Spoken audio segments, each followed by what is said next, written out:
Hello दोस्तों, कैसे हो आप सब। आज मैं लेकर आई हूँ एक यूनिक से पकोड़े की रेसिपी। ये रेसिपी खाने में बहुत ही अच्छी लगेगी।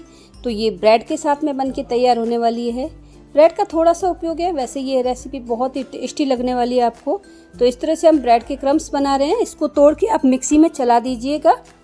आप इस तरह से इसके कॉर्नर्स काट के ईजिली काट सकते हैं। आप देख सकते हो, कभी हम टुकड़े करके डाल देते हैं, कुछ इस तरह से साफ करके भी डाल देते हैं। अमूमन बनता है इससे ब्रेड क्रम्स ही है। तो चलिए मिलकर ब्रेड क्रम्स बनाते हैं। आगे का प्रोसेस मैं आपको फिर बताने वाली हूँ। देखिए, कुछ इस तरह से हम काट लेंगे। मैंने दोनों ही प्रोसेस करके देखे, पर मुझे ये दूसरा वाला ज़्यादा सही लगता है क्योंकि इसमें मिक्सी अच्छे से चल जाती है। तो ब्रेड क्रम्स की आवश्यकता हमें इसलिए यहाँ ऐसे पड़ेगी। तो यहाँ हम रेसिपी बना रहे हैं ये खीरे के साथ में। इस तरह का कटर आपके पास में हो तो आप इस तरह से कर सकते हैं, नहीं तो आप चाकू से भी कर सकते हैं। मैं दोनों ही प्रोसेस आपको बताने वाली हूँ। तो देखिए, आप इस तरह से इसको लच्छे बनाने हैं, हम कुछ इस तरह से कर लेंगे। थोड़ा सा पहले से प्रॉब्लम होती है, पर इजीली ये काम हो जाता है। पतली पतली स्ट्रिप्स निकालनी है हमें, कोई प्रॉब्लम नहीं है। आप इसे जुकनी के साथ में भी बना सकते हैं, जुकनी के साथ में भी ये बहुत अच्छा बनेगा। तो कुछ इस तरह से हमने स्ट्रिप्स निकाली थी। 2-4 बार थोड़ी सी प्रॉब्लम होगी, पर आपकी स्ट्रिप्स बाद में परफेक्टली निकलने लग जाएगी। ये जो कटर है मेरा बहुत ही अच्छा लगा मुझे। ये इसमें 3 तरह से निकल जाता है। तो मैं चाकू से भी आपको करके बताऊंगी, देखिएगा। कुछ इस तरह से मेरी सारी स्ट्रिप्स निकल चुकी थी, आप देख सकते हो। और बहुत अच्छी सी लगेगी ये, खाने में भी उतनी टेस्टी लगेगी। अभी तक आपने सब तरीके से कुछ ऐसे पकोड़े बनाए होंगे, पर कुछ इस तरह से यूनिक से बनाएंगे तो बहुत ही अच्छा लगेगा। यहाँ मैंने उबले हुए आलू लिए हैं, ये 4 से 5 आलू है। कुछ इस तरह से मैं इसको मसाला बनाने वाली हूँ, तो मैं हाथ से ही फोड़ रही हूँ। आप चाहें तो ग्रेटर से भी कर सकते हैं, वो भी इजीली हो जाएगा। पर मेरे आलू ज़्यादा उबल गए थे, तो यहाँ मुझे हाथ से फोड़ना ही सही लग रहा है। आप देख सकते हो, मैं इसमें मसाले डाल रही हूँ। यहाँ पे आपको बेसिक मसाले ही डालने हैं, ज़्यादा नहीं डालने हैं। बस थोड़ा सा मेरी तरफ से आप गरम मसाला ज़रूर डालिएगा। गरम मसाले से आपको पकोड़े में जब भी बनाओगे तो गैस नहीं बनेगी, क्योंकि बेसन से थोड़ी सी गैस बनने का सबको डर रहता है। तो देखिए, हमने इजीली मसाला बना लिया था, कुछ ज़्यादा मैंने इसमें नहीं डाला है। यहाँ मैंने एक खीरे की स्लाइस ली है। कुछ इस तरह से इस मसाले को फैला देंगे। आप चाहें तो इसे चटपटा भी कर सकते हैं, पर खीरे के साथ में थोड़ा सा हल्का कम मसाला होगा तो बहुत ही अच्छा लगेगा। तो देख सकते हो आप, इस तरह से मैं फैला रही थी। थोड़ा सा मैंने गरम मसाला डाला है, तो टेस्ट तो यूनिक आना ही है। कुछ इस तरह से मैं स्ट्रिप के ऊपर स्ट्रिप्स रखूँगी, ताकि हमारी सारी लेयरिंग जैसे होती है वैसा हो जाएगा। आप देख सकते हो, ये देखिए, कुछ इस तरह से मैंने तीसरी लेयर बना रही हूँ मैं इसकी। कुछ इस तरह से हमने ये प्रोसेस किया है। बहुत इजी प्रोसेस है और बच्चों को भी बहुत मज़ा आने वाला है अगर आप उनको इन्वॉल्व करोगे तो इस तरह से हमने ये सारा सेट कर दिया है। लगभग यहाँ मैंने 3 खीरे की स्लाइस लगाई है। आप चाहें तो 4 से 5 भी कर सकते हैं। ये ऐसा लगेगा जैसे कोई वर्लपूल होता है, वैसा जैसे घूमता है उसी तरह से ये बनने वाला है। तो कुछ इस तरह से हम इसको राउंड करने वाले हैं। ये देखिए, बहुत इजीली हो जाएगा, क्योंकि खीरे की स्लाइस जो हमने ली थी बहुत ही पतली बनी है ये। आप देख सकते हो कितना अच्छा लग रहा है, जैसे चक्री घूमती है वैसे। इस तरह से आप इसे चक्री पकौड़ा भी कह सकते हो। मैंने तो जब देखा तो मैंने इसको चक्री पकौड़ा ही कहा था। तो देखिए, कुछ इस तरह से हम अपने सारे तैयार कर लेंगे। बहुत ईजी प्रोसेस है, मैं आपको एक बार फिर से बता देती हूँ। इस तरह से आप स्लाइस रखिए और आलू का मसाला फैला दीजिए इस स्टेज पे। आपका खीरा अगर लंबा है तो आप उसको थोड़ा सा 2 भागों में कट करके भी कर सकते हो स्ट्रिप्स को, पर मुझे ये ज़्यादा सही लगा। एकदम पतली पतली स्ट्रिप्स कटी थी मेरी। तो आप देख सकते हो, कुछ इस तरह से मैं मसाला फैला रही हूँ। बहुत इजी प्रोसेस है और बनाने में बहुत इंटरेस्ट आने वाला है। जब भी आप किटी पार्टी करते हो या बच्चे के टिफ़िन के लिए ऐसी कुछ रेसिपी बनाओगे तो बहुत ही अच्छा लगेगा। और बच्चों को वेजिटेबल्स खिलाने का एक और मैं आपको ये प्रयास बता रही हूँ। देखिए, कुछ इस तरह से ये ग्रीन कलर कितना अच्छा लग रहा है और बच्चों को ग्रीन कलर अट्रैक्ट भी करेगा। तो कुछ इस तरह से हम अपनी सेटिंग कर रहे थे पकोड़े की। ये स्नैक्स खाने में बहुत ही टेस्टी लगेंगे। और अभी जन्माष्टमी पे हमने इतना मीठा खा लिया, कुछ चटपटा खाने की इच्छा हो रही थी, तो मैंने सोचा आज क्यों नहीं इसे बना लिया जाए। तो कुछ इस तरह से मैं इसको फोल्ड कर रही हूँ, आप देख सकते हो। बहुत इजी प्रोसेस है और मज़ा बहुत आएगा आपको जब भी बनाओगे। तो आप इसे हाथ से सेट कर सकते हो। कुछ इस तरह से सेट करके आप इस तरह से प्रेस कर दीजिए ताकि ये आपका सेट हो जाएगा। ऐसे स्नैक्स बाजार में आपको बिल्कुल भी नहीं मिलेंगे। आपका जो इनोवेशन है वो आपके लिए बहुत अच्छा रहेगा और बच्चों को भी बहुत अच्छा लगने वाला है। तो मैं जो खीरे की चाकू से मैंने स्लाइस ली थी तो कुछ इस तरह से ये थोड़ी बड़ी हो गई थी, तो मैं इसको बीच में से कट लगा के दिखा रही हूँ। अगर आपके पास में इस तरह का चॉपर या ग्रेटर नहीं है तो आप इस तरह से भी बना सकते हैं। चाकू भी बहुत इजीली से वर्क करेगा, तो आप इसकी इस तरह से कट लगा दीजिए। ये देखिए कुछ इस तरह से कट लगा के भी आप बना सकते हो। तो यहाँ में गैजेट हमारे पास में हो ये कोई ज़रूरी नहीं है, पर छोटे छोटे गैजेट तो हमारे पास में होते ही हैं, ग्रेटर, चॉपर। तो कुछ इस तरह से ये सारे हमारे प्रेस तैयार हो गए थे। ये स्नैक्स बहुत अच्छे लगेंगे। यहाँ हम एक स्लरी बना रहे हैं। यहाँ बेसन की स्लरी बना रही हूँ मैं। यहाँ मैंने सिर्फ 2 चम्मच बेसन लिया है। आप कहोगे पकोड़े बन रहे हैं और सिर्फ 2 चम्मच बेसन से, तो जी हाँ, इसमें बेसन ज़्यादा नहीं लगने वाला आपका। अगर आप बेसन के पकोड़े पसंद नहीं करते हो तो आप इस तरह से भी बना सकते हो। तो देखिए, तो यहाँ मैंने थोड़ी सी नमक और हल्दी मिलाई है और कुछ नहीं मिलाया क्योंकि मसाले तो हमने आलू में डाल रखे हैं। अगर आप बेसन का उपयोग कम करना चाहते हैं तो कुछ इस तरह से ये स्नैक्स बना सकते हो। बहुत ही टेस्टी लगेगा और हेल्दी भी रहेगा आपके लिए। यहाँ आप चाहे तो पनीर की फिलिंग भी बना सकते हो। यहाँ मैं दूसरा जो तरीका यूज़ कर रही हूँ वो मैदे का यूज़ कर रही हूँ। आप चाहें तो बेसन की जगह मैदे का भी यूज़ कर सकते हो। 2 चम्मच ही हमने मैदा लिया है, उसमें हल्का सा नमक डाला है और कुछ भी नहीं डाला है। तो इस तरह से ये जो स्नैक्स बनेंगे वो देखने में तो बहुत अच्छे लगेंगे। यहाँ भी हम हल्की सी स्लरी ही बना रहे हैं, पतली सी। इसकी हमें सिर्फ कोटिंग के लिए यूज़ करना है। तो देखिए कुछ इस तरह से इसको मिला लेंगे। अगर ये गाढ़ा लग रहा है तो हल्का सा पानी डाल के आपको लिक्विड करना है इसको। लम्स बिल्कुल भी नहीं रहने चाहिए।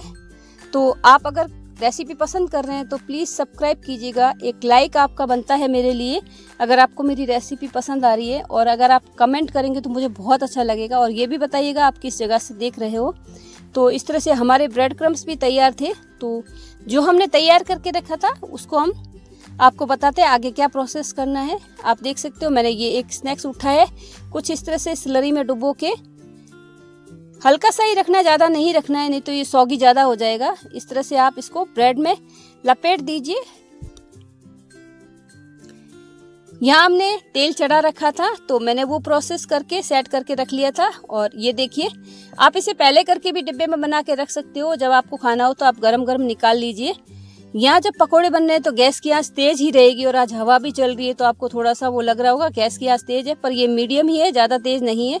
और हल्का सा कम रखूंगी तो मैं तेल ज़्यादा पिएगा पकोड़ा। मुझे एक कमेंट मिला था, आपने इतनी हाई फ्लेम पे आपने पकोड़ा बनाया तो ये अनहेल्दी होता है। पर पकोड़े को अगर मैं कम आंच में बनाऊंगी तो वो ज़्यादा तेल पिएगा तो वो ज़्यादा अनहेल्दी हो जाएगा। यहाँ देखिए, ये क्योंकि हमें इसमें पकाना कुछ भी नहीं है, हमारा खीरा कच्चा कच्चा ही अच्छा लगेगा। तो हमारा ये ब्रेड का पकोड़ा तो जल्दी से बन के तैयार हो गया था। यहाँ मैं आपको मैदे वाला भी बता देती हूँ। देखिए, हम लोग रेसिपी बनाते रहते हैं और हमको पता है कहाँ पे क्या करना है, पर आपके जो सुझाव होते हैं वो भी हमें बहुत अच्छे लगते हैं। आपको अगर मेरी कोई कमी लगती है तो आप ज़रूर बताइए कीजिए, मैं आपको ज़रूर उसका जवाब दूंगी। तो कभी कभी होता है ऐसा है कि हम दूसरे काम में लग जाते हैं तो गैस की आंच तेज़ भी हो जाती है, और जब कभी हवा चलती है तो ऐसा लगता है सारा धुआं धुआं हो रहा है। ये भी मुझे देखिए आज बहुत परेशान कर रहा था। तो यहाँ ये मैंने मैदे वाले भी डाल दिए हैं। बहुत इजी प्रोसेस है और बहुत जल्दी बन के तैयार हो जाएगा। आप ये मत सोचिए मैंने डाले और निकाले, मैं बीच बीच में इसकी क्लिप्स बना के रखती हूँ, तो थोड़ा सा टाइम लगता है इसको। मैं अच्छे से इसको पकाती हूँ, ऐसा नहीं है कि कच्चा ही निकाल दिया मैंने। तो इस तरह से हमारा ये चक्री वाला स्नैक्स बन के तैयार हो गया। आपको कैसा लगा मुझे ज़रूर बताइएगा कमेंट बॉक्स में, मैं आपके कमेंट का इंतजार करूँगी। तो यहाँ मैं इसके लिए चटनी जैसा बना रही हूँ, जैसा डिप होता है। यहाँ चटनी नहीं कहूँगी मैं, ये डिप ही है। मैं बना रही हूँ इसे पनीर से। मैं लगभग आधा कटोरी पनीर लिया है। मैं इसमें 2 से 3 चम्मच दही मिला दूंगी। दही और पनीर की डिप बहुत अच्छी लगेगी खाने में, और ये हल्की फुल्की होगी और आपको इजीली बन भी जाएगी और टेस्टी भी होगी और हेल्दी भी होगी। यहाँ हमने स्वाद के अनुसार नमक मिलाया है, थोड़ा सा ऑरिगेनो मिला देते हैं। यहाँ मैं थोड़ी सी काली मिर्च भी मिलाने वाली हूँ। काली मिर्च से इसका टेस्ट बहुत अच्छा आएगा, हल्का सा चटपटा भी होगा।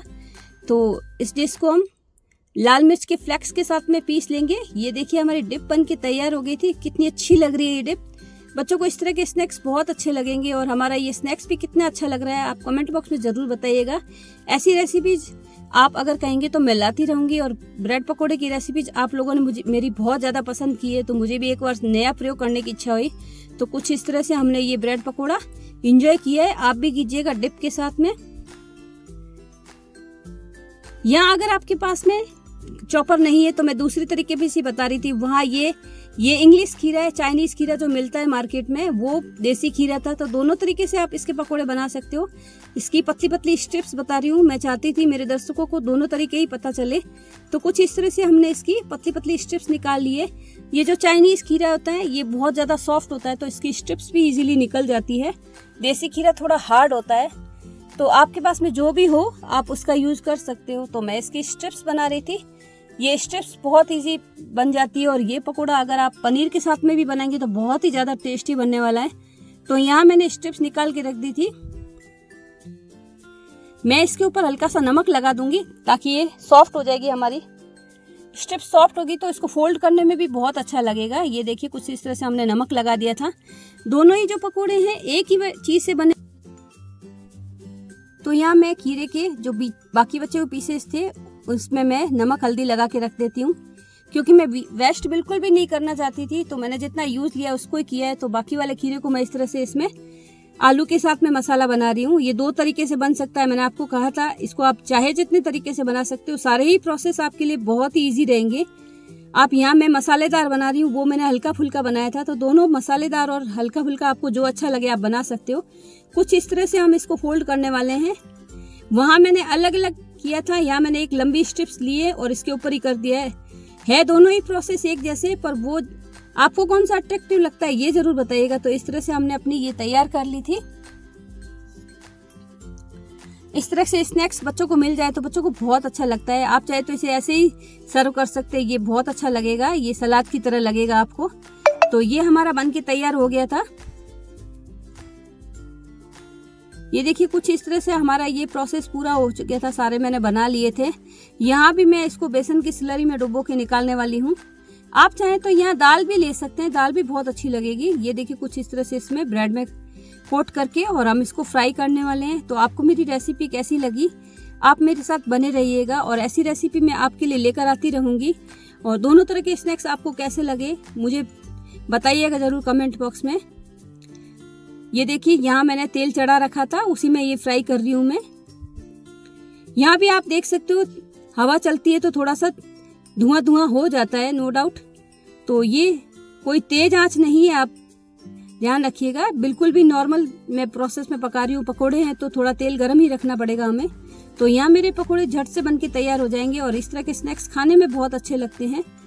तो देखिए जल्दी कितने बनके तैयार हो जाते हैं, और बच्चों को बहुत अच्छे लगेंगे ये स्नैक्स।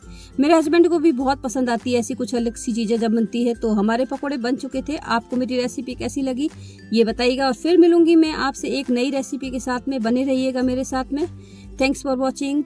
ये देखिए हमारे पकोड़े कैसे बनके तैयार हुए हैं, आप देख सकते हो। दोनों ही जो वैरायटी बनी थी बहुत ही अच्छी बनी थी। Thank you so much. Thanks for watching.